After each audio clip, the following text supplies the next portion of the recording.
예후는 바알의 추종자를 척결한 혁명가입니다. 바알만은 아니고 아합의 일가, 또 아합의 추종자들, 그리고 바알을 섬겼던 사람들 척결을 했고, 또 바알 신당도 무너뜨린 사람이에요. 대단한 사람이죠. 그러니까 아합이 누굽니까? 우리가 알고 있듯이 북이스라엘의 아주 힘이 셌던 왕, 그리고 철저하게 하나님을 무시했던 왕, 우상을 정말 자기 와이프 이세벨과 함께 섬겼던 왕, 완전히 북이스라엘을 영적으로 초토화시킨 왕이잖아요. 근데 예후가 그 아합의 일가를 초토화시킵니다. 그리고 그 바알 추종하고 또 바알 신당 역시 완전히 무너뜨리죠. 자, 예후의 의미는 그는 여호와라는 의미를 갖습니다. 그는 여호와. 여호와 하나님의 힘을 공급받아서 그가 그와 같은 엄청난 일을 했다고 볼 수 있습니다. 가게는 님시의 손자고 예후가 여호사밧의 아들입니다. 열왕기하 9장 2절은 그것을 밝히고 있습니다. 그의 직업은 군대 장관, 군대 사령관이었습니다. 그 열왕기하 9장 4절, 5절은 이렇게 기록합니다. 그 청년 곧 선지자의 청년이 길앗 라못으로 가니라. 그가 이르러 보니 군대 장관들이 앉아 있는지라. 소년이 이르되 장관이여 내가 당신에게 할 말이 있나이다. 예후가 이르되 우리 모든 사람 중에 누구에게 하려느냐 하니 이르되 장관이여 당신에게니이다 하는지라. 그죠? 그러니까 군대 장관. 누가? 예후가. 예후는 요람 왕 때 군대 사령관, 군대 장관이었습니다. 그리고 이 한 청년이 그 예후가 있는 길앗 라못으로 갑니다. 길앗 라못은 요단 동편에 있습니다. 이 지도를 보면은 밑에 사해가 있고요. 그리고 예루살렘이 사해 위에 끝에쯤 좌측에 있고, 그리고 요 당시의 시대는 유다 여호사밧 왕 시대고, 위로 올라가면은 사마리아가 있고요. 그리고 북이스라엘 아합 왕, 그리고 요단강 동편에 길앗 라못이 있습니다. 그리고 그 위에 파란색은 당연히 갈릴리 호수이고, 갈릴리 호수에서 사해까지 쭉 내려오는 푸른색은 요단강을 뜻합니다. 좌측편에 있는 큰 파란색은 지중해고요. 바로 이와 같은 그 시대적인 배경 속에 그 예후가 군 장관이었다는 것을 우리는 알 수 있습니다. 그리고 나서 그가 아합 그 집안을 다 무너뜨리고 북이스라엘 왕국의 10대 왕이 됩니다. 열왕기하 9장 13절은 이렇게 기록하죠. 무리가 각각 자기의 옷을 급히 가져다가 섬돌 위 곧 예후의 밑에 깔고 나팔을 불며 이르되 예후는 왕이라 하니라. 왕으로 그가 등극하게 되고, 물론 이제 여러 사건들 이후에 그렇게 되긴 하지만, 그래서 북이스라엘의 10대 왕이 되고, 그리고 예후 왕조가 시작이 됩니다.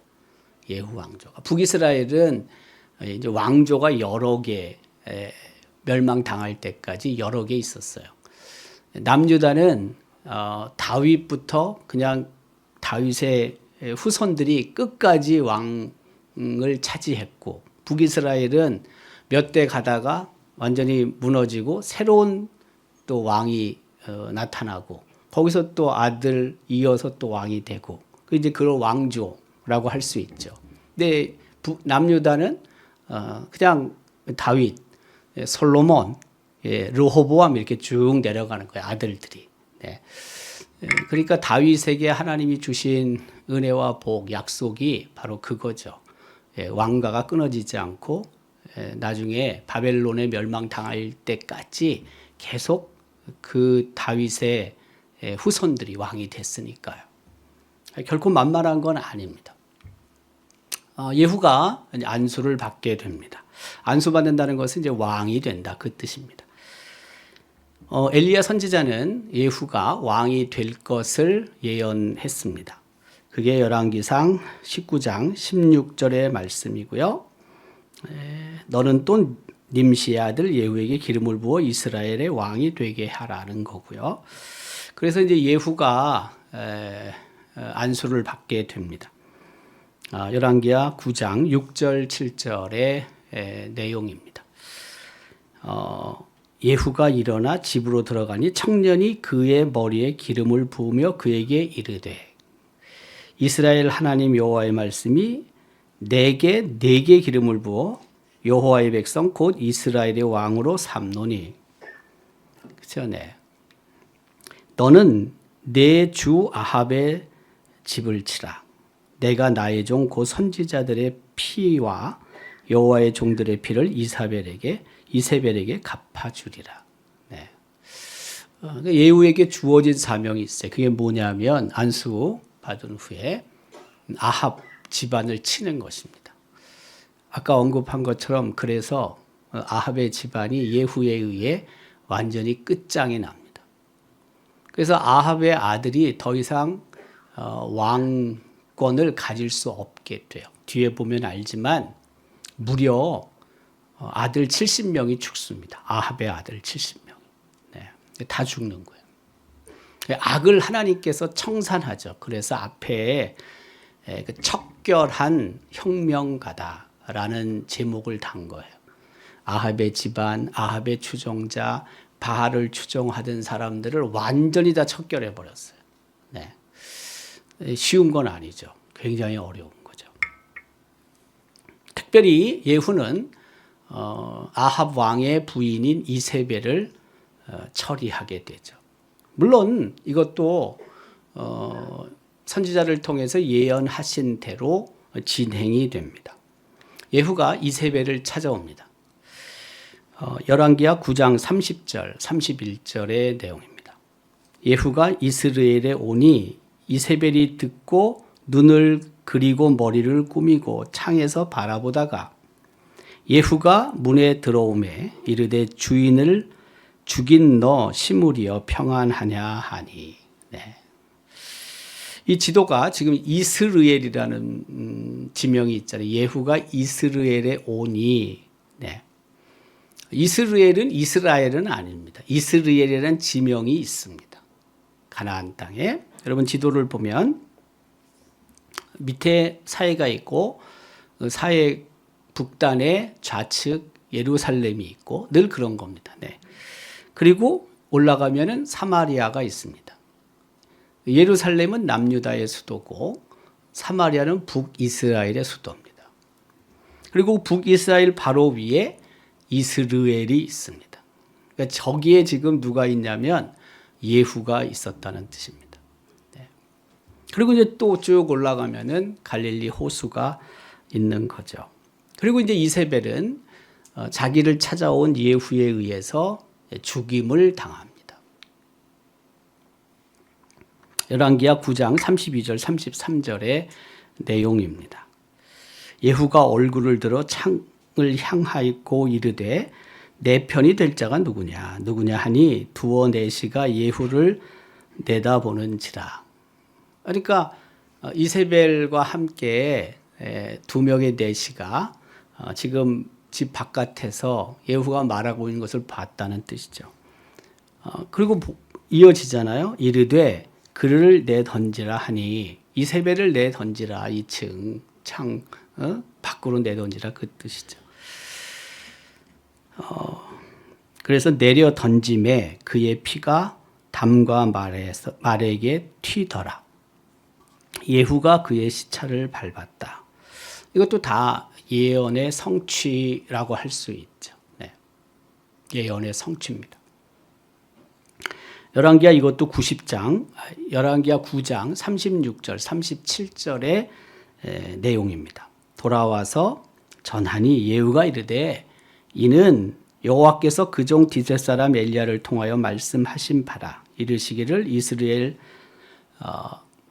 토지에서 개들이 이세벨의 살을 먹을지라. 그렇죠?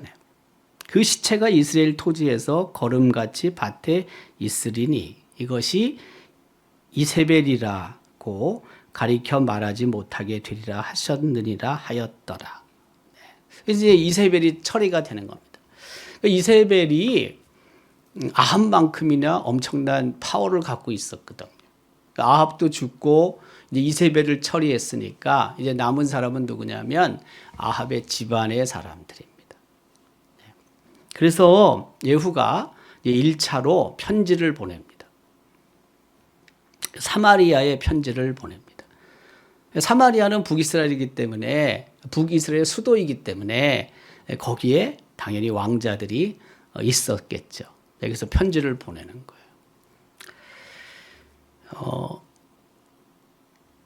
이 말씀은 열왕기하 10장 1절의 내용입니다. 아합의 아들 70명이 사마리아에 있는지라. 예후가 편지들을 써서 사마리아에 보내서 이스라엘 귀족들 곧 장로들과 아합의 여러 아들을 교육하는 자들에게 전하니 그렇게 기록하고 있어요. 다시 아까 그 지도를 보면 무기토라는 곳이 있지만 무기토는 지금 우리 관심의 대상이 아니고요. 그 밑에 있는 이스라엘, 그 다음에 그 밑에 있는 사마리아가 우리가 주목해야 될 곳입니다. 이스라엘에서 편지를 보내요. 1차적으로 사마리아에 있는 사람들, 특별히 아합의 일가에게 편지를 보내게 되는 거죠. 그리고 예후가 지시합니다. 너희 주의 아들들 중에서 가장 어질고 정직한 자를 택해서 그의 아버지의 왕좌에 두고 너희 주의 집을 위하여 싸우라 하였더라. 이 이야기를 듣고 사람들이 두려워합니다. 심히 두려워했다고 성경은 기록하고 있습니다. 그리고 나서 다시 예후가 편지를 또 보냅니다. 2차 편지입니다. 예후 1차 편지가 있고 2차 편지가 있습니다. 우리가 신약 성경을 보더라도 고린도 전후서, 고린도 전서, 후서, 1차, 2차 편지 보통 그런 거죠. 우리는 번역을 전 그리고 2차 편지를 후라고 한 거죠. 뭐 디모데 전서, 디모데 후서. 그게 전은 1차입니다. first epistle이라고 쓰는데요. 서신입니다. 서신. 요새는 그렇게 제가 보니까 그 구별을 잘 안 하는데 서신과 그 편지를 예전 신학에서는 많이 구분을 했어요. 그래서 성경에 기록된 고린도 전후서든 뭐 디모데 전후서든 뭐 베드로 전후서든 또 뭐 빌립보서든 뭐 또 뭐 빌레몬서든 예를 들면 에베소, 골로새서 이런 거 다 그냥 서신이라고 했어요. 그러니까 레터라는 단어를 안 쓰고 레터는 이제 편지인데 보통 에피스라는 단어를 썼는데 그 에피스는 서신으로. 그러니까 특별히 하나님께서 그 하나님의 그 말씀을 담은 이런 내용들을 보내는 거죠. 네. 서신과 레터를 좀 많이 구분했는데 요새는 그런 신학적인 책들이 그렇게 별로 눈에 띄지 않아요. 예전에는 저는 그렇게 배웠었는데 어쨌든 이제 두 번째 편지를 보내는 거예요. 네. 뭐 우리가 신약 성경에 비추어 본다면 예후 전서 예를 들면 이거는 뭐예요? 예후 후서가 되는 거지. 뭐 예를 들면 말이에요. 예후가 명령합니다. 예후가 다시 그들에게 편지를 붙이니 두 번째 편지입니다. 만일 너희가 내 편이 되어 내 말을 너희에게 들으려거든 너희 주의 아들 된 사람들의 머리를 가지고 내일 이맘때에 이스라엘이로 내게 나오라 하였더라. 네. 그러니까 지금 예후가 워낙 막강하니까 예후의 말을 무시할 수가 없는 겁니다. 네. 그래서 아합 아합 왕의 아들들이 떼죽음을 당하는 것입니다. 그것도 열왕기하 10장 6절 7절의 내용입니다. 왕자 70명이 그 성읍의 귀족들 곧 그들을 양육하는 자들과 함께 있는 중에 편지가 그들에게 이르매 그들이 왕자 70명을 붙잡아 죽이고 그들의 머리를 광주리에 담아 지금 예후가 이스라엘에 있는데 그 이스라엘로 갔다는 뜻입니다. 그리고 나서 예후는 이제 왕자들 다 죽고요. 그리고 아합의 추종자들을 또 척결합니다. 이렇게 사람을 많이 죽이냐 여러분 이렇게 생각할 수 있는데 아합, 이세벨, 아합의 집안 그리고 아합의 추종자들은 악의 무리들입니다. 네. 그렇기 때문에 하나님께서 예후를 통해 척결하시는 겁니다. 그거 좀 어떻게 살려주고 좀 변화를 이끌어내면 좋지 않냐 그렇게 생각할 수도 있는데 구약 시대에는 우상을 섬기고 하나님을 떠나고 악을 행하는 사람들 거의 다 척결을 했죠. 열왕기하 10장 11절의 내용입니다. 예후가 아합의 집에 속한 이스라엘에 남아있는 자를 다 죽였다. 또 그의 귀족들과 신뢰받는 자들과 제사장들을 죽였다. 그에게 속한 자를 하나도 생존자를 남기지 아니하였다고 기록하고 있습니다. 우리가 오늘 본문 읽었는데 열왕기하 10장 17절도 그렇습니다. 사마리아에 이르러 거기에 남아있는 바 그쵸? 네.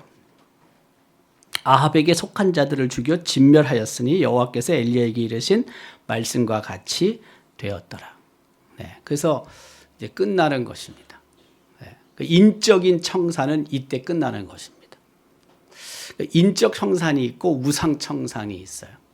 물적 청산이 있다고요. 근데 1차적으로 인적 청산, 아합과 관계 있는 아합은 왕이지만 북이스라엘의 악의 대표적인 사람이니까 하나님을 떠나 하나님을 무시하고 하나님을 멸시하고 백성들을 그 바알을 섬기는 일에 골몰했던 사람들이니까 악의 총대장이니까 일단 아합이 죽게 되는 거고 거기서 함께 그 일에 함께 동역했던 사람 그 이세벨도 죽게 되는 거고 그 아들들 그의 추종자들이 어쨌든 죽게 되는 겁니다. 이제 그러고 나서 하는 게 뭐냐면 바알 숭배자들을 척결합니다. 그러니까 바알 숭배자뿐만이 아니라 사실은 바알 신당까지 다 무너뜨리는 것입니다. 예후가 이제 계책을 세웁니다. 일거에 그 바알을 섬기는 사람들을 한꺼번에 처리를 하고 싶었는데 그게 뭐 그렇게 일일이 다 집집 방문해 가지고 되겠어요. 숨고 그러면 찾아내는 것도 어렵죠. 네. 그래서 계책을 꾸밉니다. 그게 열왕기하 10장 19절의 내용입니다. 이는 예후가 바알 섬기는 자를 멸하려 하여 계책을 씁니다. 네. 그러니까 예후 입장에서는 지금 바알 섬기는 사람들을 다 척결을 해야 되겠는데 이게 한 번에 끝내기 어려우니까 나름대로 전략을 세웠다. 그걸 말하는 겁니다. 요거는 바알과 아세라의 이제 부조 형태인데 지금 좌측에 있는 게 바알이고 그리고 우측에 있는 게 아세라로 보통 말을 합니다. 다산의 우상제, 다산. 예. 그래서 뭐 농사 짓는 사람 입장에서는 풍요, 다산. 그래서 이제 바알과 그 아세라를 섬기게 되는 거고 그 일에 앞장섰던 놈이 바로 아합인 거죠. 네. 물론 뭐 다른 북이스라엘 왕들도 안 한 건 아니에요. 그래도 그 일을 정말 너무 심하게 한 거예요. 네. 그리고 대회를 엽니다. 그 계책이 뭐냐면 대회를 열어서 바알을 섬기는 사람들을 다 초대하는 거예요. 예후는 이미 막강한 힘을 갖고 있고 또 바알 추종자들을 모아서 대회를 연대니까 아마 바알 추종자들 입장에서는 예후가 바알을 좋아하나 보다. 바알을 잘 섬긴다. 이렇게 생각을 했겠죠. 그러니까 어쨌든 잘 보여야 되지 않겠습니까? 눈도장 한번 찍어야 되지 않겠습니까? 그러니까 다 또 모이는 거예요. 그게 바로 열왕기하 10장 20절 21절의 내용입니다. 그 21절 끝에 보면 그렇잖아요. 무리가 그 앞에 모든 사람이 바알을 섬기는 모든 사람이 하나도 빠진 자가 없이 다 모였고, 그렇죠? 무리가 바알의 신당에 들어가매 바알의 신당 이쪽부터 저쪽까지 가득했다. 그 바알 신당이 무진장 컸든지 아니면 바알을 섬겼던 사람들이 생각보다 그렇게 많지 않았든지 바알 신당이 크지 않았다면, 컸다면 무진장 많은 거고 사람이 적었다면 사람이 그렇게 많지 않았다고 볼 수 있죠. 뭐 그러나 빼곡히 앉는 것입니다. 빼곡히. 우리 교회의 첫 번째 예배당 여러분 알지만 16칸짜리 기역자 예배당이죠. 16칸짜리. 지금 건영 화물도 문 닫고 없어져 버렸는데 그 터가 이제 우리 터잖아요. 첫 예배당 신축한 터가 16칸인데 그 16칸이 몇 평쯤 되냐? 28평쯤 됩니다. 계산해 보면. 근데 그 28평 안에 한창만이 모였을 때, 앉았을 때 완전히 빼곡히 앉은 거죠. 이쪽 여성, 이쪽 남성 이렇게 기역자. 여기 남성이 앉으면 여기 여성이 앉는 거고 이쪽에 남성이 앉으면 저쪽에 여성이 앉는 거고 어느 쪽 앉았는지 몰라요. 그건 기록이 없으니까. 근데 거기에 수백 명이 앉았다는 거지. 그러니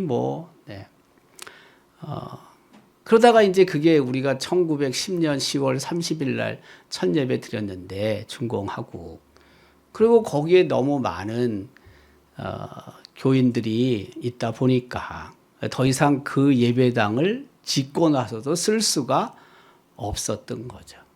그래서 이제 우리 여기 기념관 자리에 한 60평 규모의 2층 예배당을 졌습니다.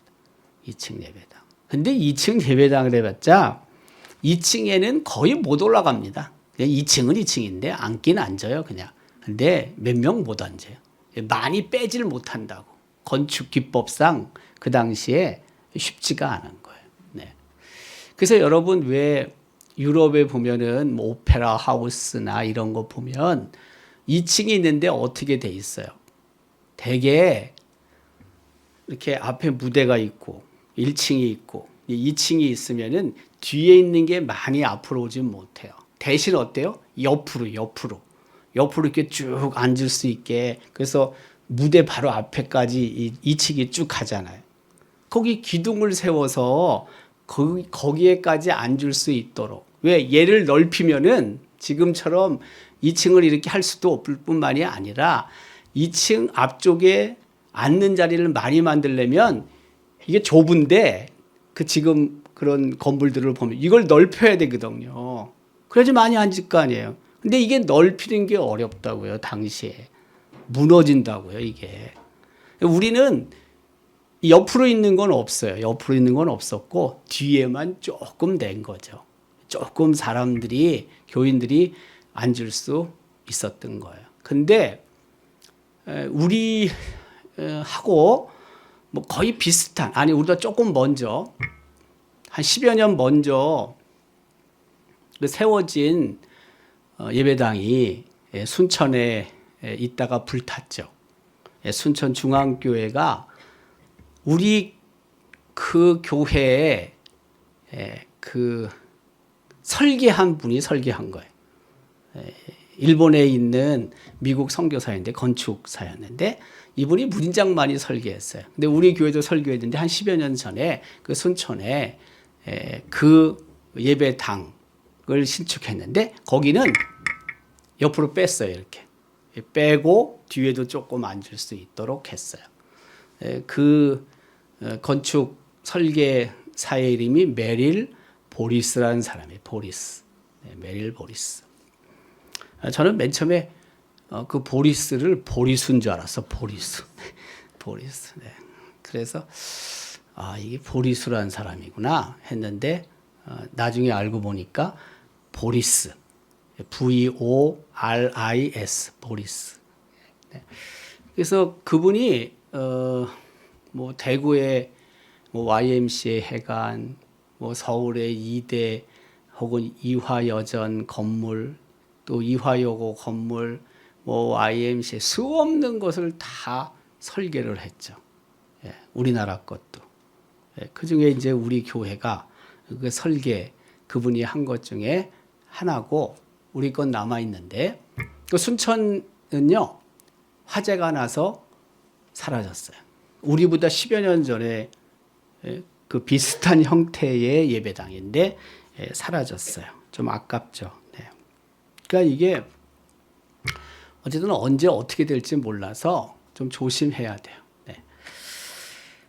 그래서 어쨌든 가득했는데 이제 다 척결을 하고 그렇죠? 네. 여기 보면 열왕기하 10장 25절부터 27절까지 내용이죠. 번제 드리기를 다하며 예후가 호위병과 지휘관들에게 이르되 들어가서 한 사람도 나가지 못하게 하고 죽이라 하며 호위병과 지휘관들이 칼로 그들을 죽여 밖에 던지고 바알의 신당 있는 성으로 가서 바알의 신당에서 목상들을 가져다가 불사르고 바알의 목상을 헐며 바알의 신당을 헐어서 변소를 만들었더니 오늘까지 이르니라. 네. 변소란 표현 잘 안 쓰는데 요새 번역할 때 이걸 변소라고 하지 말고 좀 했으면 좋긴 한데 네. 번역한 지 얼마 되지도 않았는데 우리가 갖고 있는 개역 개정 성경이 말이에요. 변소 누가 알겠어요 요새 애들이. 네. 자 이런 부분들을 좀 뒤지는 거예요 우리가. 이걸 또 그렇게 화장실로 번역을 하자니 그것도 좀 이상하고. 네. 변소 참 오래간만에 들어봅니다. 그래서 이제 이런 일들이 벌어진 후에 어쨌든 왕으로 그가 북이스라엘 10대 왕이 됐잖아요. 제 10대 왕. 그가 BC 842년도부터 815년까지 왕위에 있었어요. 그러니까 815년이니까 그렇죠? 네, 27년간 있었어요. 네. 오랫동안 있었습니다. 그리고 이제 뭐 그도 죽어야지 어떻게 하겠습니까? 나이가 드니까. 네. 그래서 예후가 죽게 됩니다. 근데 예후가 범죄한 게 있어요. 그게 뭐냐면 북이스라엘의 그 두 금송아지를 버리지 못해요. 그렇게 바알 신당 허물고 목상 불태우고 바알 추종자들 척결하지만 금송아지는 그대로 놔둬요. 저 금송아지가 여로보암이 만든 거 아니에요. 그 르호보암이 솔로몬의 아들인데 르호보암 때 남과 북이 분열되고 북이스라엘 초대왕이 여로보암인데 여로보암이 그랬잖아요. 예루살렘에 북이스라엘 사람들이 제사 드리러 가는 게 싫어서 혹시라도 배반할까 봐 북이스라엘에 저 금송아지 2개를 만들어 놓고 베델과 단에 저 금송아지가 자기들을 애굽에서 탈출시킨 신이다. 이런 식으로 호도하고. 그런데 여러분 보면 알지만은 BC 931년도에 분열이 되는 거거든요. 네. 근데 지금 842년부터 815년 정도까지 예후가 통치했거든요. 한 100여 년 동안 저 금송아지가 계속 있었는데 이거를 척결을 못하는 거예요. 좀 안타깝죠. 하는 김에 그것까지 없앴으면 좋았을 텐데. 우리도 그래요. 우리의 이런 죄의 문제를 우리가 다 깨끗하게 그 성령의 불로 태우고 그리스도의 보혈로 깨끗이 씻고자 하지만 또 이렇게 남아있는 것들이 있다고요. 쓴뿌리들이 있다고요. 이제 이게 다시 또 커지는 거죠. 이게 우리가. 그래서 또 그 죄 때문에 어려움을 겪는 거예요. 그러다가 또 우리가 다 나름대로 회개하고 그리고 또 죄사함을 받지만 그러나 또 조금만 남아있는 것들이 있어요. 이게 자꾸 새끼를 친다고요. 깨끗하게 다 모든 것들을 청산하면 참 좋은데 참 만만한 게 아닙니다. 근데 죄가 무서운 거예요, 이게. 그리고 이제 예후가 범죄한 것도 있어요. 열왕기하 10장 31절. 그러나 예후가 전심으로 이스라엘 하나님 여호와의 율법을 지켜 행하지 아니하며 여로보암이 이스라엘에게 범하게 한 그 죄에서 떠나지 아니하였더라고 기록합니다. 전심으로 하나님을 섬기지는 않아요. 그러니까 우리가 아무리 하나님을 사랑하고 하나님을 위해서 충성하고 봉사한다 할지라도 여전히 부족한 게 있다고요. 우리가 완벽하지 않죠. 그래서 늘 우리를 돌아볼 필요가 있는 겁니다. 뭐 나는 잘하고 있는 것 같지만 그런 허점들이 다 있는 거죠. 부족한 게 분명히 있다고요. 그리고 예후가 죽습니다. 열왕기하 10장 35절 36절에 예후가 죽었음을 저렇게 표현하고 있습니다. 사마리아에서 장사되었다. 저는 두 가지 결론을 생각하는데 이세벨 아합의 집안 바알 추종자를 척결했어요. 누구도 못할 일을 한 겁니다. 이거 정말 박수 받을 만한 일입니다. 저 때까지 참 좋았습니다. 그런데 금송아지를 버리지 못합니다. 그리고 전심으로 여호와 하나님을 섬기지 않았습니다. 우리 인간의 불완전성입니다. 완전하지 못합니다. 뭐 그렇다고 해가지고 뭐 죄를 져도 좋다 그걸 뜻하는 게 아니라 우리가 죄를 짓지 않도록 죄의 종이 되지 않도록 최선을 다해야 되지만 그러나 그만큼 힘든 거다. 예후가 얼마나 위대합니까, 여러분? 근데 안 되는 거예요. 저는 결론적으로 예후가 2%가 부족했다. 그렇죠? 예후만큼 여러분 용기 있게 그렇게 척결할 사람이 별로 없습니다. 그래도 부족한 게 있다. 부족한 게 있다. 너무 자신만만할 건 없다. 교만이라는 거죠, 그게. 더 큰 범죄로 이어질 가능성이 많은 거예요. 예후를 통해서 하나님이 우리에게 주시는 교훈이 분명히 있습니다. 척결할 것은 척결하자.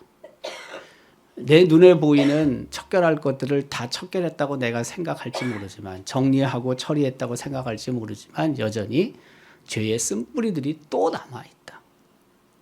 그것을 잘라내는 일에 우리가 더 최선을 다해야 한다. 열심을 다해야 한다는 것을 말씀하고 있는 거죠.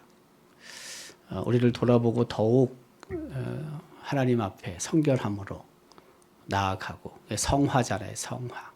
거룩하게 되는 과정. 성화를 계속 이어가고 그래서 정말 하나님이 보실 때 깨끗하다. 성결하다. 정결하다라는 말씀을 듣고 더 나아가서 하나님 앞에 설 때 우리가 늘 깨끗함으로 영육이 깨끗함으로 설 수 있기를 주님의 이름으로 기원합니다.